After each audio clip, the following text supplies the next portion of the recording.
All right, everybody, what's going on? This your boy CWells, aka your SWAC tour guide, coming at you with another edition of SWAC Smoke with my homie DJ. DJ, what's going on today? Not a whole lot, man. Just excited to get another show underway. Oh, no doubt, no doubt. And we are getting closer to football. The MEX SWAC Challenge is August 28th. That's like what, 2 weeks from now, basically. So football is right around the corner. Everybody else starts on in September. So we got football coming around the corner, and we're gonna talk a little bit about football. We're gonna talk about some of our games that we're looking forward to, and we're also gonna talk about some bands. We want to cover all the culture at HBCU, so we're gonna cover everything, not just football. So you got to show love to the bands because they work hard to put on a performance and get the crowd going. So we let's start with bands, DJ. Let's talk a little bit swag band action. Man, one thing I know about the bands from attending the HBCU at UAPB, in my honest opinion, my humble opinion, I think they work just as hard, if not harder, than any other athlete on that campus. I mean, they wake up 4 in the morning, you hear them marching. 10 o'clock that night, you hear them marching up and down the street on campus. So much love, much respect, and I see why they put on such a great show every Saturday.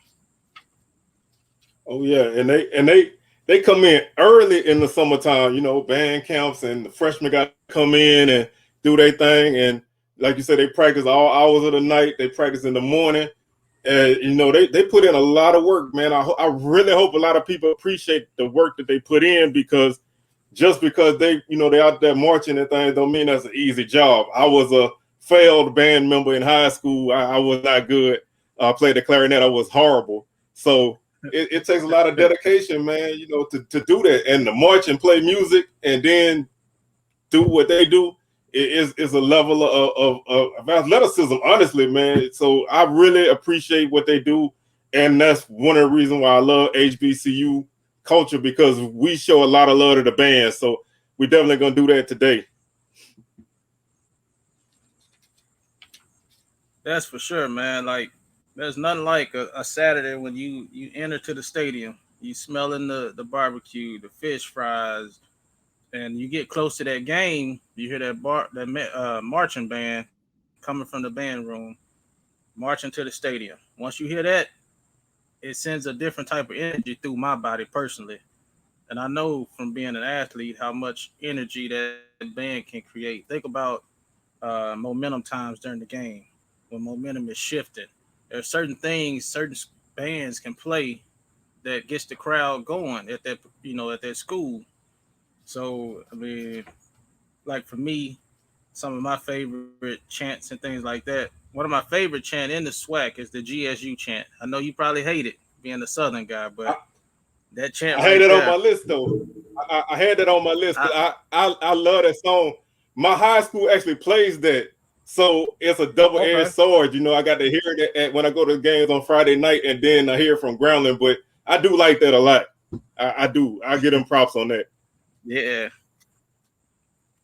that one dope. As far as chants go, I actually like, since Bethune-Cookman is now in the SWAC, that "Let's Go Wildcats." I like that by them. I think that's pretty dope. Hey, you taking all my stuff.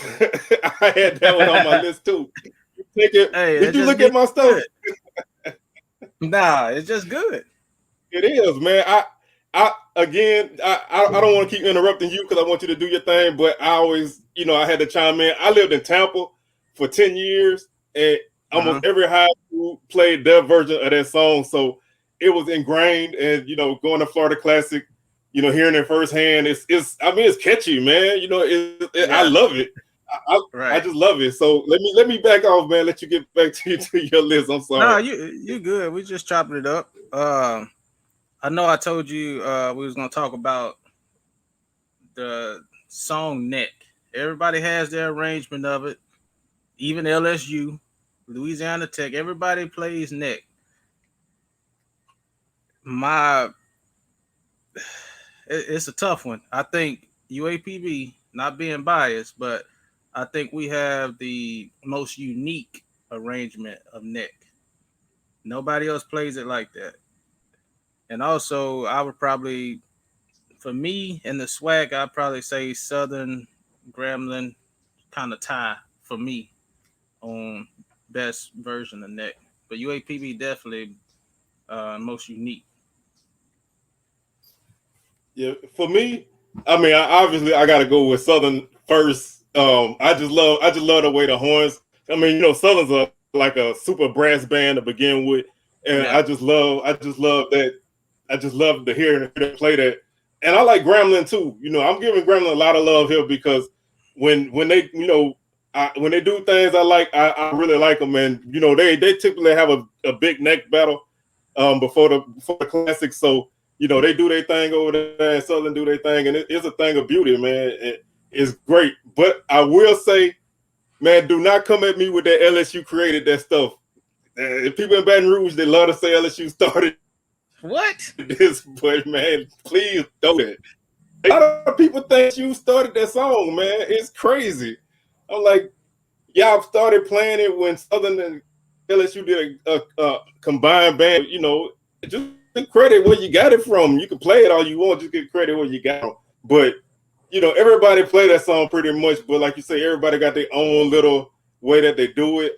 Prairie View got a unique style. They got a lot of different drums, so they have a different sound. And I appreciate everybody because it's just one of those songs that get you going when you hear it. Oh yeah. I think I'm just gonna run through a list of a few songs and bands. One thing, Alabama State, they impressed me over the spring. I never really listened to them a lot because we didn't play them every year, but they actually impressed me. And then I have certain songs like by Southern I really like.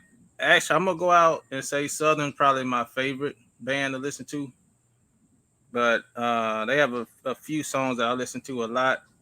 Nobody Does It Better, Outstanding, Got My Whiskey. Like, I love the way the crowd goes wild when they play Got My Whiskey.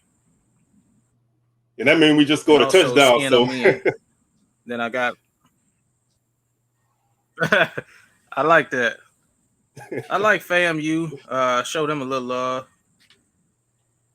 But PV, they got a song called Swamp I like. Pretty much everybody got something that I like, but I listen to a lot of Southern around the house. well, for me, I have two songs that I'm gonna come to Southern in a minute. My all-time favorite song by any band is Devil's Gun by Mississippi Valley. Man, if you have not heard that song, please go look it up. I love Devil's Gun, man. Valley don't do good enough on the field for you to hear it a lot, but man, that song is so catchy. I listen to that in my car when I'm riding around. It's Yeah. it's a banger, man. I'm sorry, I love it. And the next song that I'm gonna throw out is one that I love and hate at the same time, and that's "Get Ready" by the Sonic Boom. When they come marching in that stadium, and they play "Get Ready." Yeah. I mean, I'm supposed to not like y'all because we rivals, but man, when I hear that "Get Ready," you get hyped, and you see them drum majors come through, man, and they putting on a show, and Yeah. I just love it, man. Ever since a little kid, I used to love hearing "Get Ready," man. That's just one of those things that I love to hear. Texas Southern, when they play Torture, when they come in, there's another song that kind of let you know that they come through. A song that I like that I guess some people might say Jackson started it, we stole it, but the song "Gangsta B," we used to say they say "Go home" to the beat. Yeah. You tell Jackson to go home. I think they did it to Southern first, and then Southern stole it, and now we played it for 8 years in a row. So it's our song. But I love, that's one of those things that I just love because it's just fun. They did it to us. We thought we won in 2010 because we scored on a late touchdown, and then they scored at the end, and they sent us home. And so from then on, we was like, you got to go home, and it just gets everybody excited. Plus, that's just one of those things. Another Southern song that I love is "Do What You Wanna." That's just an energetic song. Again, that's one of those post touchdown songs. So something good has happened when you hear it. A song I like, but I don't like to hear Southern play it is "It Ain't Over Till It's Over" by Lenny Kravitz, because we usually losing bad when they play that, and that means we trying to come back. We probably not, but we trying to come back. So I love that kind of stuff. Another song I love, I played it last week, "Cherokee" by Alcorn. I love to hear that. Again, I don't like to hear it when the game going on, but it's just everybody, like you said, everybody got something that's catchy. I could I like FAMU, man. The Marching 100, they're a big band. If you ain't seen them, they fill up 2 sections of your stadium. So they come ready for whatever kind of music you want to hear, man. They'll bust out some classical on you. They'll play some hip hop or whatever.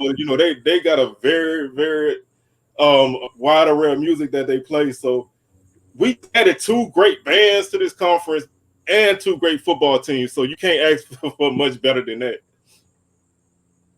You're right about that. That's what make it so exciting, man. Like the whole atmosphere that creates it, that sets the tone to me. Once those bands go back and forth, they battle just as hard as the team. So it's like you entertain from start to finish, from the 0 quarter to the 5th quarter. And for those who don't understand that, 0 quarter is before the actual game kick off. That's when the bands are going back and forth, warming up and playing different selections. The 5th quarter is after the game is over, and they're also battling at that time too, as well as throughout the game and halftime. So when you talk about SWAC football, for people who hadn't experienced it, it's you entertain from the time you get there to the time you leave, and that's what really makes it so great. I've been to a lot of PWI games, as I've stated before, and it's not the same. So if you hadn't got out to a SWAC game, and if you can this season, get out to one, you won't be disappointed. Oh yeah, I'm one of those people that go back and watch the 0 quarter on YouTube, usually like the next couple of days when they get it uploaded, because I'm in the stadium. I'm one of those people that love to watch the team warm up. Man, I got to see their body language. I got to see, if everybody ready. I'm hearing the music, but I ain't really paying attention. So I got to go back and listen. And that's, I got a playlist on YouTube. I'm not even going to front. I got a playlist of stuff that I listen to all the time, because it's like you said, it's a battle all game long. The bands get it started, the teams. If the visitors bring a nice crowd, then they're gonna be going back and forth with their chants, and it's just a great atmosphere. When the other band don't come, it's not the same. I love the human jukebox, and they can hold it down, but when that other band not over there, it's just not the same feeling. It's almost like an empty game, because the other team don't have any representation besides the people that they bring to the game. So the bands, there's been a lot of people talking about bands and, this and that, but bands are very important to HBCU football, and that's never going to change. I don't care how people want to make it change. It's never going to change. Yeah, I'll add a little bit to that, and that's one of the bigger reasons I feel like it's not a good move to go out of conference, because, like I said before, you lose a certain number of fans that come to get that extra payment. So I think staying in conference, having those band rivals and competitions and battle of the band, all that stuff really, enhances revenue. Games that of course, the JSU FAMU game, September 5th. I think everybody's anticipating that game. Also, the Grambling TSU game, just to see what TSU has. Then I also want to see for sure the JSU Alabama A&M matchup, October 9th. Want to see that again. The Southern versus UAPB. That's definitely. I think that's supposed to be UAPB's homecoming, and also yes, that's the Skelton's last game versus UAPB in Pine Bluff. So everybody in Baton Rouge know it's y'all homecoming. Everybody know. they've been talking about that. I think we knew it was y'all homecoming before y'all did. Everybody is circling that game, man. You know, they fired up. You know, Pine Bluff gonna be ready. Y'all got some players. Y'all got a nice guy, the porter from Pitt. Y'all still, y'all still dangerous, but everybody in Baton Rouge that follow Southern they know Pine Bluff homecoming before they know Southern homecoming date, and I think that's just hilarious. Man, I'm ready for that one. I might get some flack, but of course, I'm riding with Skeleton. I want him to go out on top. I mean, that's just what it is. Uh, the next game, the Magic City Classic. I think that's right now on paper. I think that'll be a pretty good game this year. Southern versus Alcorn. I mean, that's always something that I want to see, especially the last 4 or 5 years. I mean, that's been a game I've been watching closely. Uh, Southern JSU. I mean, every year, Boombox Classic. I got to see that one. But that's mainly the games. Of course, I want to watch every single one. I would, but those are the main ones I have on my list. All right, I definitely agree with you with that Grambling Tennessee State game. Nobody's talking about that game at all. I'm eager to see what Tennessee State got. I don't, nobody's saying what they got. I think Jeremy Hickbottom, who was the quarterback at Grambling, he transferred to Tennessee State. I keep wanting to say Texas Southern. He transferred to Tennessee State, yeah. So that's a storyline. Obviously, Eddie George and what he's gonna do is a storyline. Is Grambling gonna win? Because they went winless in the spring. That's the storyline. So it's a lot of storylines that's here in this game that a lot of people not talking about.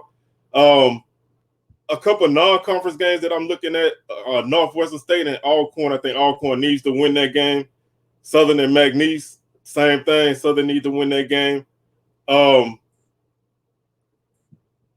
Alcorn and Pine Bluff. That's a Thursday night matchup. That's a big game. The State Fair Classic, Prairie View, and Grambling.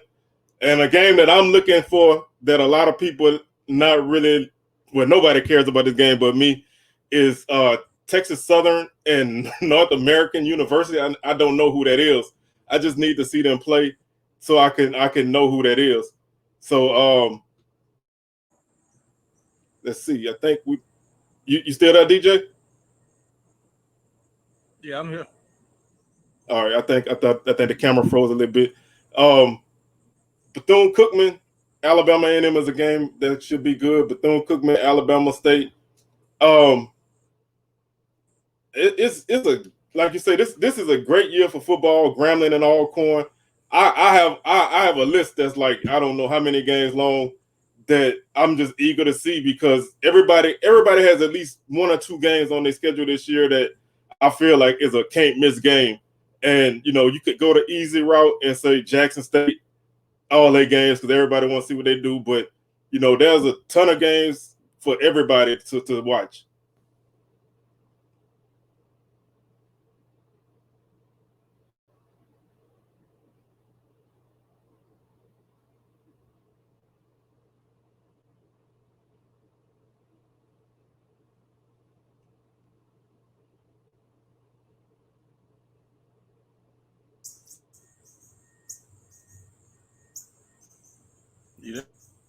Yeah. We're having a little bit of difficulty, but it's all good.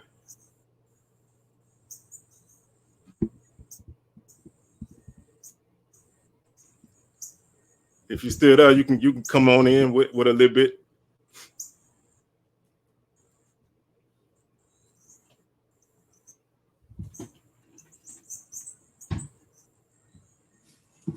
Yeah, I'm here. All right. So I'm with the games that I even mentioned. I just didn't want to, take up too much time, but I mean, I really want to see JSU beat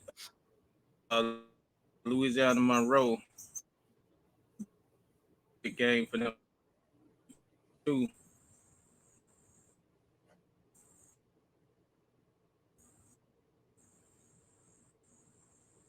You still there? Oh yeah, man, I'm still there. I think I'm having a little weather issues over here, so I think it might be messing up the signal a little bit, but we're gonna go ahead and power on through. This is just raw and uncut. So if you still up, man, we can kind of make it through a little bit and see how we do. Okay. But So with that being I will said, say, oh, go ahead. go ahead. Go ahead. Oh, all right. I was just gonna say, that I'm like you say, Jackson State. I want to see what they do against ULM. I want to see Alcorn plays South Alabama. I don't know. Some people feel like Alcorn could win that game, but I just want to see them play well in that game. I think everybody is important. Everybody does well in non-conference, because that's this if it's in a year that we're gonna play well in non-conference, it's got to be this one. And I like that a game I was talking about yesterday, Alabama State and Prairie View. I think that could be a good game. Both teams got good defenses. We don't know what Prairie View offense is going to be like, but they got the potential to be good.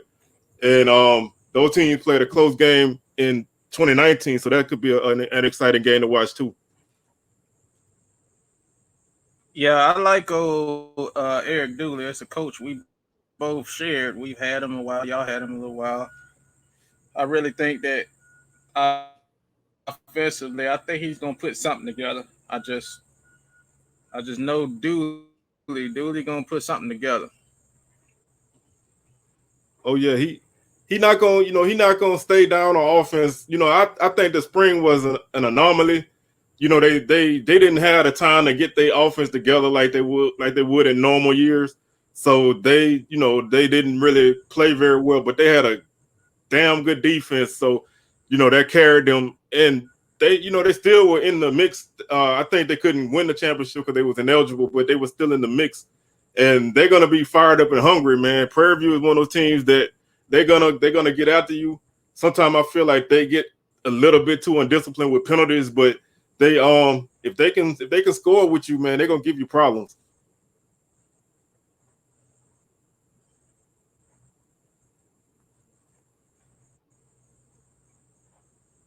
Yeah, you're right, man. I'm looking for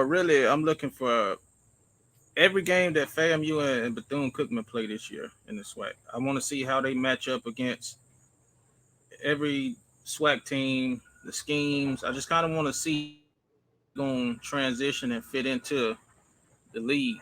I mean, FAMU fans, I've been on all the chat boards, Facebook. FAMU fans been talking.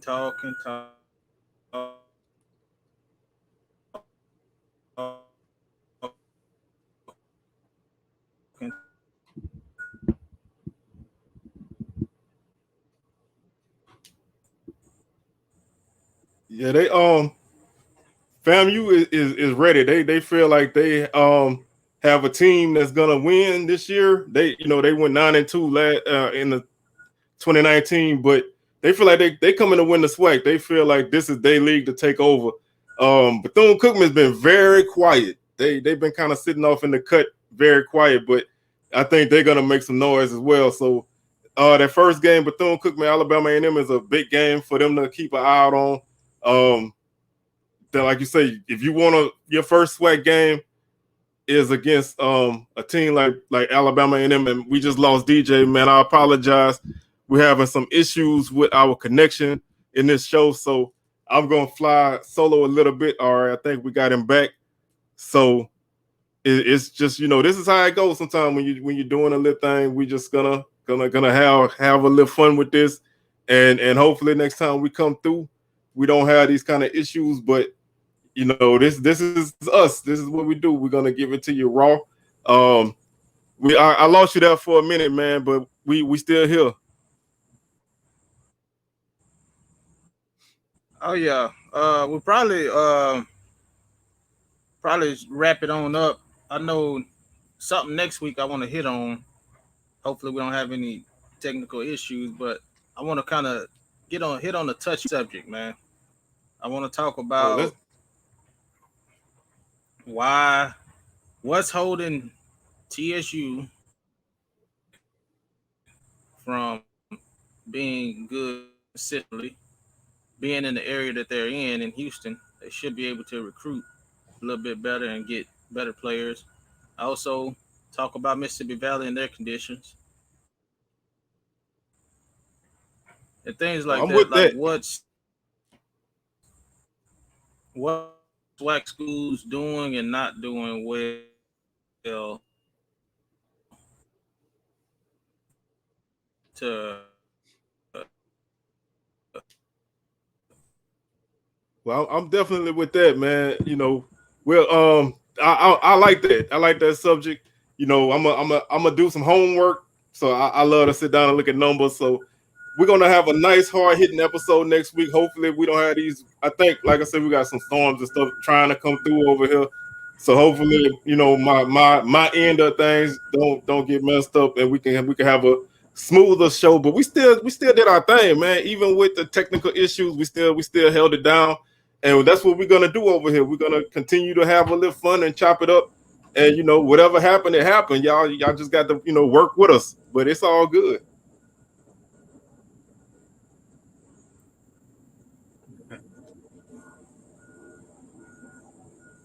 So we're gonna go ahead and sign on out of here, and we'll be back next week with this episode coming next week. We'll talk about Mississippi Valley, Texas Southern, and everything that's going on in the SWAC off the field as far as getting the programs in order and what it's gonna take to get everybody to that top level. So I'm CWells signing out.